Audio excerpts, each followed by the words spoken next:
Welcome to Philipsyche.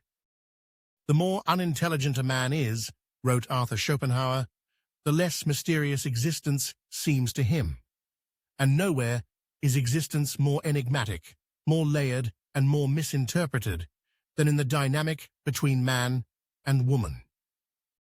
This video is not about blame. It's not about misogyny. It's not about praise either. It's about truth. Cold, complicated, uncomfortable truth. The kind that doesn't get spoken in daylight. The kind most people are not ready to hear.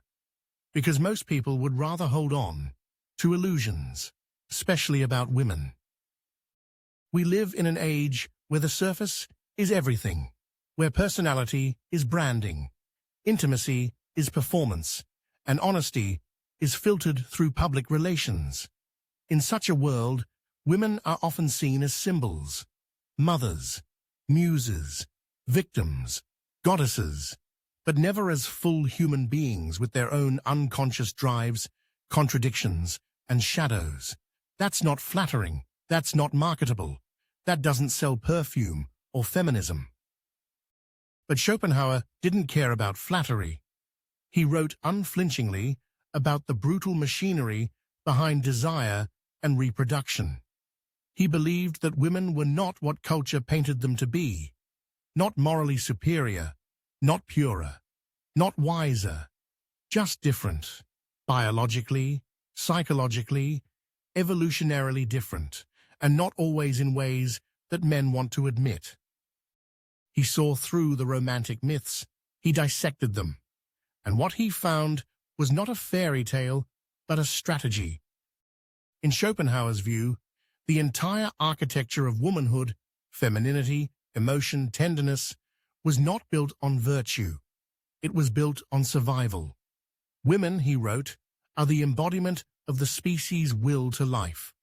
They are nature's tool for reproduction, fine-tuned, not for truth, but for continuation. And when you start from this perspective, something deeply unsettling emerges. That much of what we believe about love, connection, loyalty, isn't sacred. It's transactional, not consciously, but biologically. Love is a disguise. Romance is a hallucination. And in the shadows, what drives human interaction, especially between the sexes, is something much colder: reproductive strategy. This is the dark truth about women that most men never see, not because it's hidden, but because they don't want to see it. Because seeing it changes everything. It changes how you interpret affection. It changes how you process rejection. It even changes how you remember the past. Let's start with beauty. To most men, female beauty seems like a gift, a radiant, natural wonder. But from a Schopenhauerian lens, beauty is not a gift. It's a weapon. Not intentionally, but evolutionarily. Female attractiveness evolved not to delight men, but to manipulate their perception. To make them see compatibility where there is none. To make them overlook red flags. To make them feel chosen when they're simply being used. It's not evil. It's efficient. Men fall in love quickly, often blindly. They project. They idealize. They want to believe that the affection they receive is pure, unique, deep. But often, it's opportunistic. A woman's behavior, her warmth, her admiration, her submission, may not reflect who you are, but what you represent. Security, resources, status, genetics, and when those fade, so does her affection. What Schopenhauer grasped, and what modern psychology confirms, is that love is not a contract between equals. It is a negotiation between biological roles.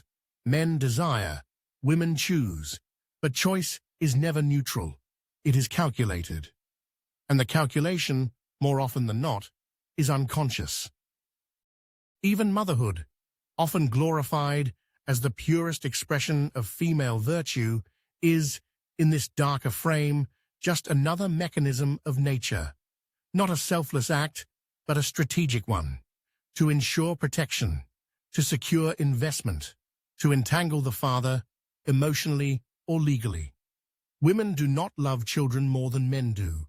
They are simply biologically incentivized to attach more strongly, because their survival once depended on it. None of this means that women are malicious. That's the mistake most people make when they hear uncomfortable truths. They assign blame. They moralize. But Schopenhauer wasn't saying women are bad. He was saying they are not what men think they are. And that gap, the distance between who a woman is and who a man believes she is where suffering is born. It's why men go mad after heartbreak, why they spiral into obsession, why they can't let go even after betrayal. Because they were never loving the woman. They were loving the illusion, the role, the projection. And the tragedy is that many women don't even know they're playing a role. They've been trained socially and biologically to become what works, what attracts, what preserves status. It's not conscious, it's survival. They learn early that truth is often punished, that bluntness turns people away, that vulnerability can be dangerous. So they smile when they want to scream. They flirt when they feel nothing. They say maybe when they mean never. It's not manipulation, it's social adaptation. But the effect on men is devastating, especially for those who take women at face value, who assume sincerity, who think that every emotional expression is rooted in authenticity. Here lies another dark truth. Women are not obligated to be honest with you. Not emotionally, not romantically, not sexually. They are, like all humans, fundamentally self-interested. And that self-interest is often hidden beneath layers of softness, politeness, and performative warmth. Most men will never grasp this, because most men don't want to confront it. It's easier to believe in the myth of the one. It's easier to think that love conquers all, that if you just treat her right, she'll stay. That loyalty is a reward for virtue. But the world doesn't work that way.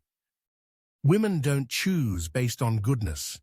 They choose based on value, not just financial, but psychological, emotional, social. How you make her feel, how others view you, what you offer her trajectory.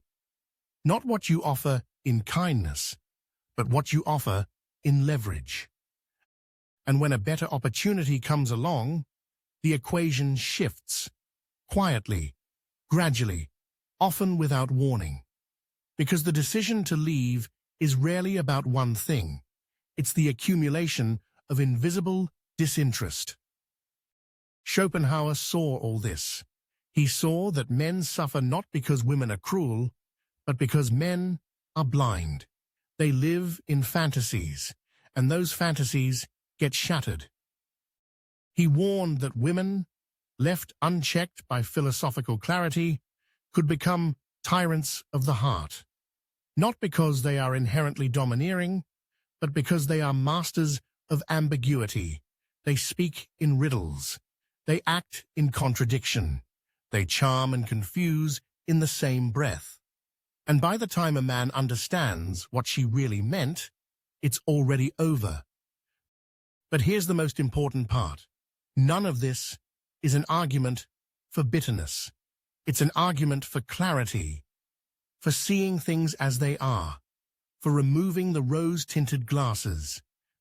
Because only when you see women, not as saints or sinners, but as complex, instinct-driven beings shaped by biology and culture, only then can you start relating to them as equals, not as saviors, not as enemies, not as puzzles to solve, but as people, imperfect, strategic, emotional, conflicted, just like you.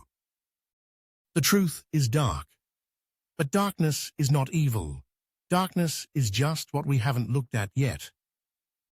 And if you have the courage to look, really look, you may start to see things more clearly, not just about women, but about yourself, about the way desire clouds reason, about the ways we lie to ourselves in the name of love, about the price we pay for believing the beautiful illusion. Not to destroy it, but to finally understand it. And that understanding, uncomfortable as it may be, is where freedom begins.